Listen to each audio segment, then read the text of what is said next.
Loin des tabliers immaculés, loin des toques amidonnées, découvrez l'envers du décor d'un restaurant d'excellence et laissez-vous guider dans l'enfer des cuisines de Hell's Kitchen. Un chef a accepté de relever ce défi. C'est le chef étoilé Arnaud Tabarec. J'ai commencé la cuisine à 16 ans, juste après le collège. J'ai commencé dans un petit restaurant à côté de chez mes parents. Et puis ensuite, j'ai eu la chance d'aller dans un 3 étoiles Michelin à Chany, chez la Meuloise. La cuisine m'est venue par accident. Mon frère était sommelier et il rendait fiers mes parents. Et je me suis dit qu'il fallait que je fasse quelque chose un peu dans la même lignée. Donc j'ai fait cuisine. Au départ, sans vraiment me dire c'est une passion. Alors oui, j'aime manger. Je suis issu d'un terroir bourguignon où on aime bien les bonnes choses.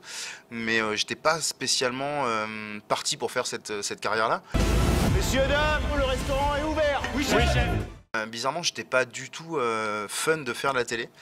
J'avais déjà refusé de faire une ou deux émissions parce que j'avais pas spécialement envie de cette notoriété-là. Et puis quand on m'a appelé pour Hell's Kitchen, ma première réponse c'est non, mais non.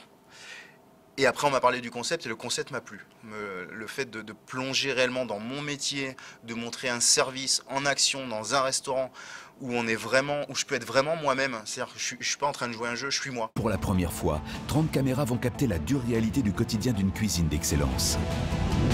En fait, les caméras, on les voit pas. Donc c'est le gros avantage de cette cuisine, c'est que au-delà d'être magnifique et d'être super bien faite, c'est juste une cuisine de rêve. Hein. C'est Disneyland pour un cuisinier, hein, cette cuisine.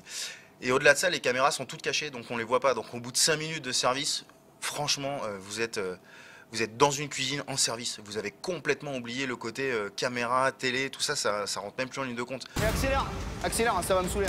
T'es désolé, regarde-moi, t'es désolé. Oh là là là là là. Allez, c'est bon, là, cassez-vous, je vais le faire. À aucun moment on m'a dit, écoute, faut que tu sois dur, faut que tu fasses des coups de gueule, Je suis resté moi-même. Je pense que j'ai été choisi aussi pour ça, parce que j'ai mon franc-parler, parce que j'ai mon côté bourguignon qui ressort et que des fois je m'emporte un peu vite. Donc voilà, je me suis empêché de regarder la version de Gordon Ramsay avant de tourner, parce que je voulais pas être influencé. En fait, j'avais tellement peur de faire une pâle copie de Gordon, et j'ai regardé ensuite, une fois que tout était tourné, la version de Gordon. Bon, effectivement, je suis pas Gordon, et j'ai bien fait de pas vouloir le copier, parce que j'aurais jamais été à la hauteur.